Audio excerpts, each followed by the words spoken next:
welcome to Horror Rewind. This is Kelly Florence. And I'm Meg Hofdahl. And today we're talking about the Glensheen Murders. Wow, that's really random, but it's because we're on our way to see the play Glensheen, based on the Glensheen Murders. And we're also going to talk a little bit about true crime and movies that are inspired by or shot at the Glensheen Mansion. So Meg, can you tell us a little history about this? Sure. So the Glensheen Mansion is a beautiful lakeside, huge estate on Lake Superior in Duluth, Minnesota. And you guys know that we're Minnesota girls. I lived in Minnesota. I went to high school there and college, and Kelly lives there now. So Duluth is near and dear to both of our hearts. The murder is, of course, what most people find interesting about the Glensheen Mansion. And now, of course, it's a tour place where you can actually go and see how the other half lived. But they do not like to talk about the murder during the tours, right? They don't talk about the murder at all, and if you ask about it, they say, we're not, I can't think of the word, like they haven't curated the house to be of that era. They've curated it to be around like Downton Abbey time, and so Downton Abbey fans are encouraged to come because it's like, look at how people lived then. This is what they were doing in America, and that's all well and good, but show me where they died. Yeah, I feel like 100 years from now, I bet you they'll talk about the murders and they'll like play it up. But the murders happened in 1977, and I think it's still too soon. I think it's just they're not ready. And I think one of the final people has just died, like in the family. I mean, they're still relatives of the Congdons, but yeah, there's living people that donated this house to it's University of Minnesota Duluth, who runs it now, which is great. It's not, dilapidated, but show us the murders. Yeah, actually in 2010, the Congdon family had their family reunion at the Glensheen Mansion, apparently, and everything was taken down that made it look like a tour area, and they used it as an actual private home for several nights. So that is crazy. Okay, so let me give you a little history pre-murder. In 1972, a movie was shot at the Glensheen Mansion. The Congdon family said, sure, come in and shoot this movie. Patty Duke is in it. And recently they just showed the movie there, like within the past few years, which is kind of cool.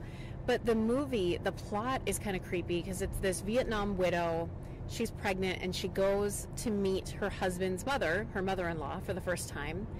And, she lives in this mansion, and she has a man chained up in her basement. Have you seen that movie? I have. Can you remember what it's called? You'll meet my mother or something. I can't. You should meet my mother. I don't know. I have it written down somewhere. Okay, yeah, I'll have to check that out again, because I watched it when I was a teenager. Because we live so close to the Glensheen Mansion, we're like, we've got to watch this movie that was filmed there, and it's really cool to watch. Have you seen it? I haven't, so I also need to check it out. Yeah, let's check it out. Let's find it. I feel like it's going to be a random find. My mom might have it on DVD because I think that's how we watched it. So I'm just going to dive right into the murder because that's my favorite part. Basically, what happened was an old heiress was living in the Glensheen Mansion, and now this is owned by the Congdon family, and anybody who's been to Duluth, Minnesota will have heard the name Congdon. And I have to mention, Kelly lives really close to the mansion.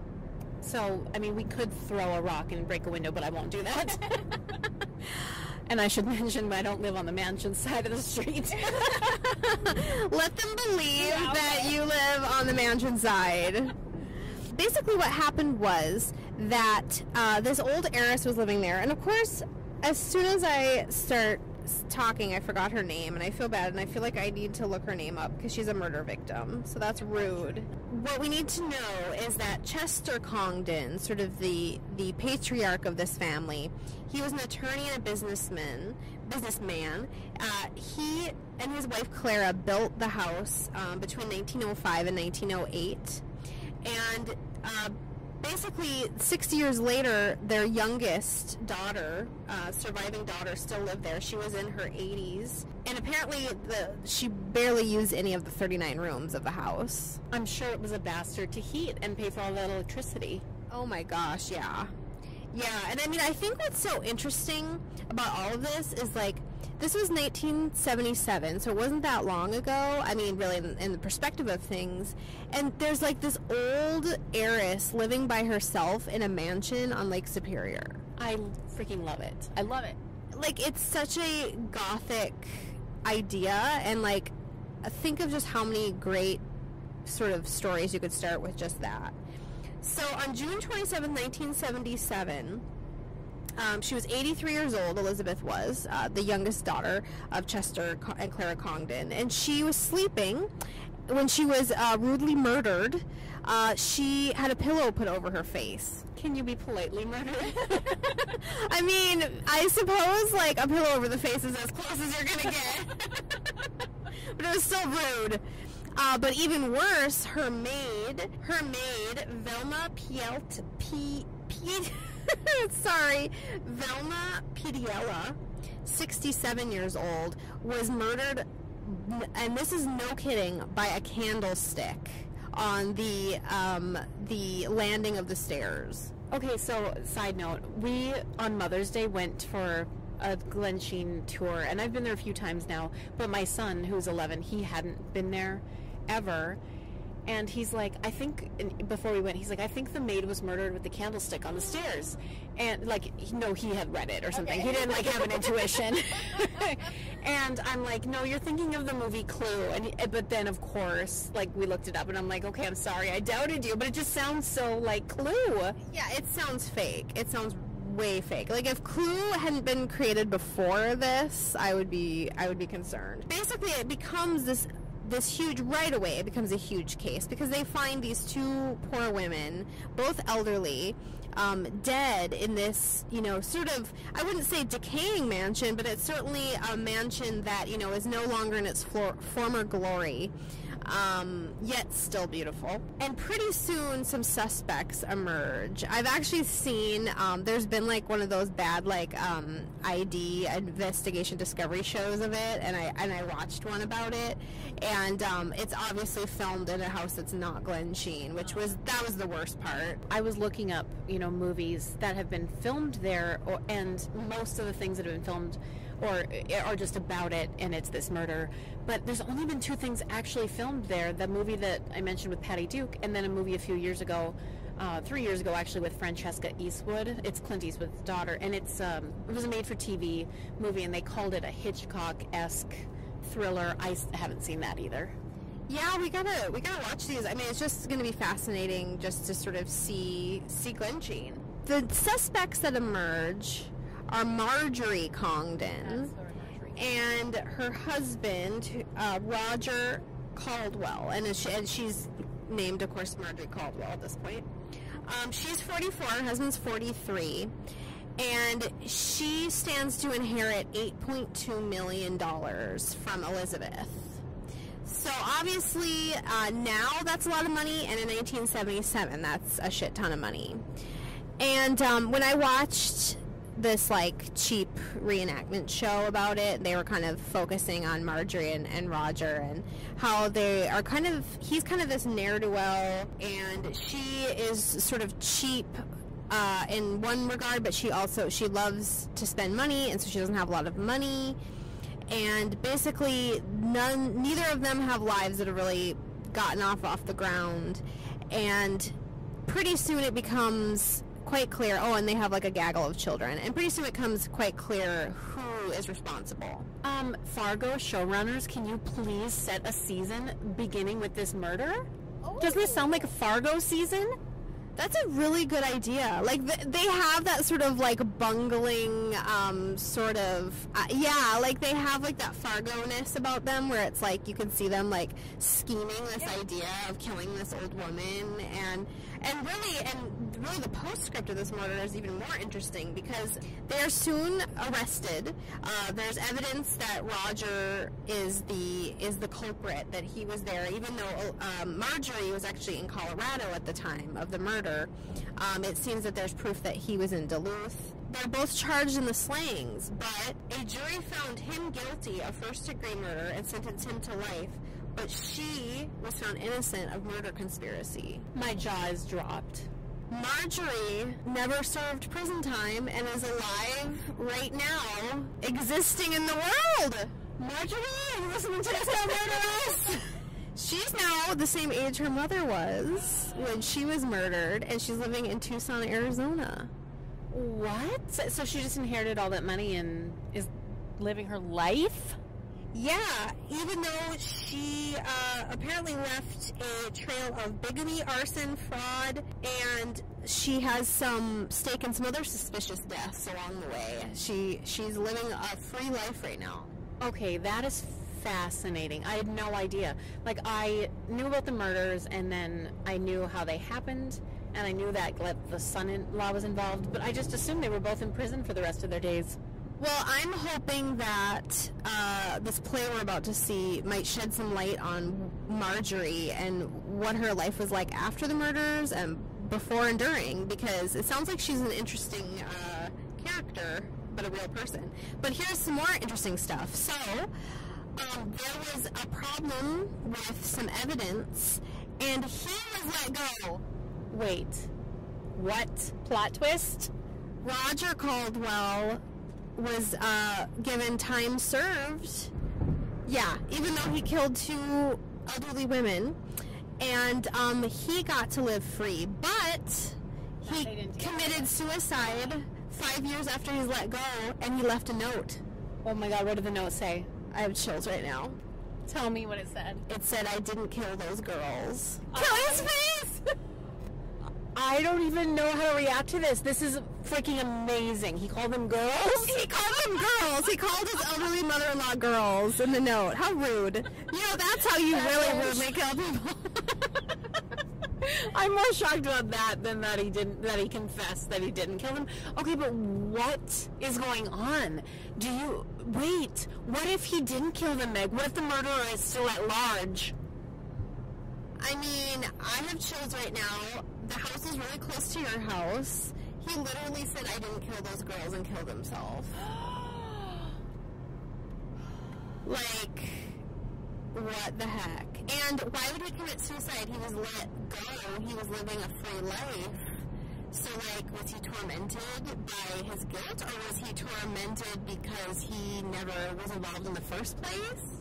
Now, tell me what happened in those 5 years. Were he and Marjorie a thing? Do we know? I don't know. I mean, I'm going to assume they weren't, but here's what I'm hoping. I want some information in this play. I hope it's a fun, good play, but I want to learn. But I feel like this might be a musical comedy, just so you know. Shit! I know, but, I mean, it's going to have murder in it, right? Well, yeah, that's fun. This isn't one of those where they pull people on stage, is it? You'll see. No, I don't think so. Okay. I hope not. I have no idea. I don't like that. Okay. I mean, okay, so my thing is this. I think this has been out for 3 years now. We'll give you some more actual detailed background on this play, but it is this huge hit, and it keeps selling out, and this is the 3rd year that they've brought it back in the month of July. I got a gift certificate to see it, and I was like, Meg has to come with me, so that we're going to see it. But it's already been out for 3 years, and they haven't given up the rights yet. But as soon as the rights are available, it's going to be performed in Duluth probably for the rest of its days, don't you think? Oh yeah, I mean they need to like set up a permanent theater for it, I'm sure, because people are gonna go cray for it. But yeah, I'm very excited. I'm glad that it's a comedy and it's a musical. But I really do want some like information. I just had this light bulb moment, and this is a terrible idea. I was thinking, I'll tear down my house and I'll build a theater devoted just to this musical, and then we'll have a shuttle come over from Glensheen, and then you can see the play. It's perfect because you live close by, and you can have like a billboard. I mean, maybe you could like live in part of it, the building or something. I think it's a great idea. Obviously, it would be better if we could actually perform the play, and I say we because I am in theater, so obviously I'm going to be involved somehow, choreography or something. Yeah. It would be better if we could perform it at Glensheen. How amazing would that be if they gave those rights to be performed there? Holy crap. The only thing they allow to be performed there now is Shakespeare. Hottie bitches. You know, I can understand why they're a little sore about like that this murder happened. These are real people, and I get that. And I think it's easier, you know, if a murder happened in 1800s or whenever, it's easier to sort of like not objectify it, but sort of like you're looking at it through the prism of time. And I understand that, you know, the 70s is not that long ago in the scope of a family, so it's still a little tender to them. But and now that I know that both people are not in prison where they belong, I think, I mean, you know, I try to be a big believer too in that just because you're convicted of something or just because you're accused of something doesn't mean you did it. But who I thought were responsible, they're not culpable by the law, so this is in a way an unsolved murder. Yeah, it is. I mean, I think it is. And wait, Marjorie was in Colorado at the time, like confirmed, so she really didn't do it. I mean, she could have hired somebody, but she physically didn't do it. No, it seems that, I mean, and that's what I remember from that idea, is that she physically could not have done it. And I'm going to do some more research on the evidence. I remember there was some mail evidence that he mailed something to himself from Duluth or something like that that made it very much plausible that he was the one who actually physically did it. But I don't know, you know, why write that on a suicide note if it's not true? I don't know. I mean, maybe you would write that even if you did kill them. I don't know. That is fascinating. I thought you were going to say in his suicide note that, you know, I'm sorry or something. And then it's like, oh, yeah, he couldn't live with the guilt that he got out of jail. Yeah. But no, he's claiming his innocence. It's so weird. Yeah, there's a lot of books written about this, and sounds like Marjorie is a very interesting, fascinating study. So I wouldn't mind delving in deeper into this. So I'm excited to watch the play, and then once we watched it, we're going to come back and chat about that. This is the story, a tale we know well, of greed and murder as foul as we've seen. Gruesome and gory, the spirits still dwell in the halls of haunted Glensheen. In the halls of haunted Glensheen. The candlestick lay by the spot where she fell. Now listen and thrill to the spirits that keep. A star on the lake and a tolling bell. The ballad of haunted Glensheen. The ballad of haunted Glensheen. We are post Glensheen, the musical, at the History Theater in St. Paul. And as a theater lover, I have to say that was great theater. It really was. I mean, you're definitely the theater expert of the two of us, but I enjoyed myself. I got lost in it. It was captivating. The singing and the music was amazing, and the acting was just all around great. We learned a lot, and of course some of it is fictionalized, you know, conversations and things that happen between people, but holy cow, there's so much to this family that we didn't realize and know, and it's so fascinating. I just have to walk away saying it's fascinating, and we'll never really know, or will we? You know, there are parts where I was like, okay, well, they definitely are guilty. I mean, I went through that, and I think that if Marjorie didn't have all this other bad stuff around her, I could maybe see her as, you know, maybe she was married to a lout who tried to make her happy by getting all this money or something. But considering sort of how her life sort of ended up and how 5 of her 7 children sued her, I feel like that's a really good sign of what kind of person you are. Yeah, and how many husbands of hers died? Like all of them, but how many husbands did she have? Well, 3 or 4, and they all died mysteriously, pretty much, including Roger, who killed himself, as we were talking about before. So, I mean, and then there were some other suspicious deaths, and there was other things that she was up to. So that leads me to believe that she definitely had something to do with her mom's murder. Yes. Oh, so some of my favorite moments This actress, they all play multiple parts except for Marjorie. This actress who played Elizabeth Congdon and ended up also playing the maid who was murdered, she was spectacular as those roles, and it was actually an elderly woman. I appreciate that instead of somebody in old person makeup. That's a really good point, because, you know, we've seen plays where people are in old person makeup, and that's okay. Sometimes you have to do that, but man, how cool was it that they cast an actual elderly woman? And I was thinking, you could just tell how much fun she was having up there, and she's really good at what she does, too. Yeah, she was amazing.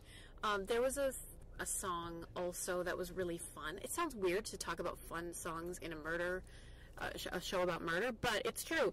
There was this song after Marjorie gets acquitted, and her jury comes out and sings to her, and it was all female serial killers. I loved it. There was Lizzie Borden, Eileen Wuornos, Belle Gunness, who I talked about the other day. That was her. Yeah, there was Jodi Arias. There was just lots of good little references there. And later, there was an Agatha Christie reference and a bunch of things I love. They had a staircase reference, too, but only 2 people laughed. Yeah, we were like, huh? And then, like, yeah, somebody else. I guess the true crime people weren't out. And it was funny because they did a little poll of the audience, and they're like, how many of you love romance novels? And hardly anybody had their hand raised, which I thought was funny. Which is total bullshit, because romance is the #1 read genre. I think it's kind of sad that people don't want to admit that they like romances. Yeah, that's funny. Yeah, I thought it was funny. Nobody wanted to admit that they read romance. It's like, you don't have to be ashamed. I don't know. Yeah, I mean, we have a podcast called Horror Rewind, so we're obviously not ashamed of what genre we love, and there's nothing wrong with romance. A couple other fun and great moments that I really appreciated in the show. Marjorie's final song was a showstopper, and also there's it wasn't, I don't know exactly if I loved the song, but there's a really great song where she's getting ready for court and deciding what she should wear, and it ends up being this iconic outfit that if you see a picture of Marjorie Congdon, she's got this scarf on her head and these sunglasses, and that image will never leave my mind. Yeah, they do an excellent job of that, and sort of turning her into sort of an icon and really an idea. So what do you think about, you mentioned the sequence where they make reference to all these female serial killers. What do you think about Marjorie Congdon? Does she deserve to be on that list? Do I, as I kill us in this car crash? You're going to have a lot of fun. Yeah. I think, apparently, if all of those suspicious murders and suicides that surrounded her are true, then apparently she does belong up there, because Lizzie Borden didn't kill that many people. No, you're right. I mean, yeah, she's definitely... Wow, it's really cool to think about. I think something we enjoyed so much watching this were all the Duluth references, as we're Duluth girls, and I mean, even right down to London Road that the Glensheen Mansion is on. And so to think about that, it was the childhood home of a female serial killer is pretty freaking cool. It is pretty freaking cool, and like, I live right there, and you lived right there, because I live in Meg's parents' former house, so like, we're all connected, and it's and like, wow.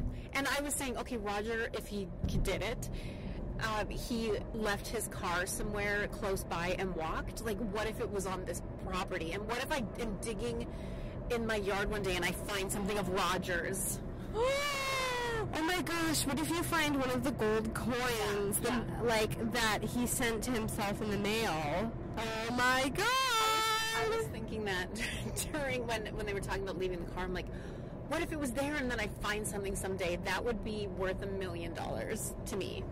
It would be worth $1 million to me too. I don't know about anybody else. If I could have had a camera, that reminds me of just like... If I could have had a camera, I could have had a picture. Yeah, I mean, when you think about the proximity of this female serial killer, supposed, not to mention she never got caught, and I was thinking about how she's 86 now. You could literally write her a letter. Ooh. Well, yeah, I mean, what I was thinking is, she's 86 years old, she's at, like, a nursing home or something, presumably, and someone's taking care of her right now and has no idea who she is. Like, they have no idea that there's a play about her on its third year. Fourth year. I misspoke earlier. They said fourth year. Yeah. So, I mean, and that she is probably responsible for many deaths. Meg, what if she is in a nursing home, and we're going to get sued for libel, but what if she's in a nursing home and she's secretly going around killing people at night, and they just think that they're all dying of old age? And she's doing it, like, all for her own gain, but it's, like, really sad things. It's, like, because somebody has, like, a really good jar of almonds or something. Like, she's just down to that point where it's, like, I'll kill somebody for anything. Of course, you know, the sort of irony of the story is that she never gets the money that was, you know, presumably the motive. I'd love to know more about Elizabeth Congdon. Did you hear that little backstory that she told about how she was engaged to be married, and then she found out she couldn't have children?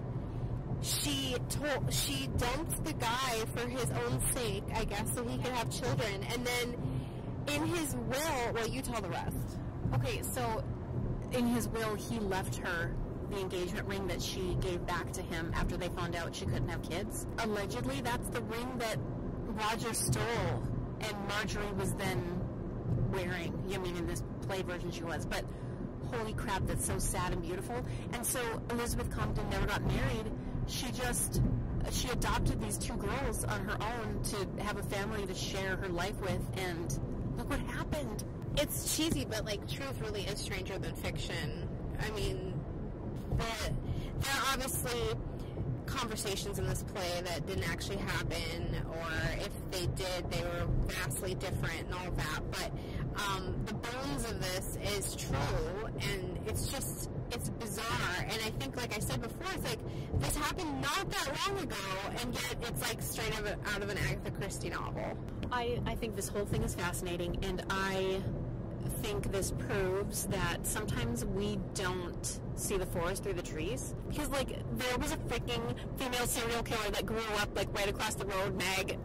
And I lived in that house and, like, didn't even know or care. I mean, I knew that a murder had happened there, but I'm just like, oh, well, I don't know. And you've been living there, and we literally are that close. Meanwhile, I'm like, when do I get to see the Lizzie Borden house? So, yeah, we've been kind of living across the street from the Borden house the whole time. It was inside us all along.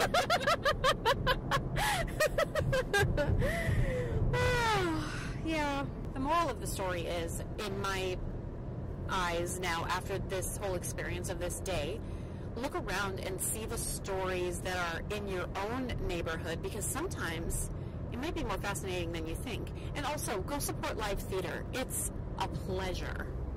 Yeah, you never regret it. Like, I have never regretted going to see a show.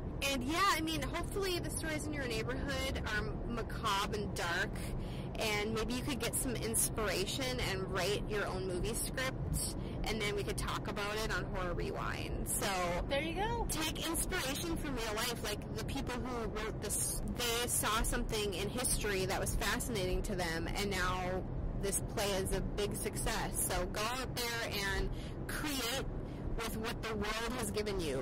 Amen, sister. Thanks for tuning in to our first true crime focused episode of Horror Rewind. And until next time, we'll see you in the horror section. Bye, guys.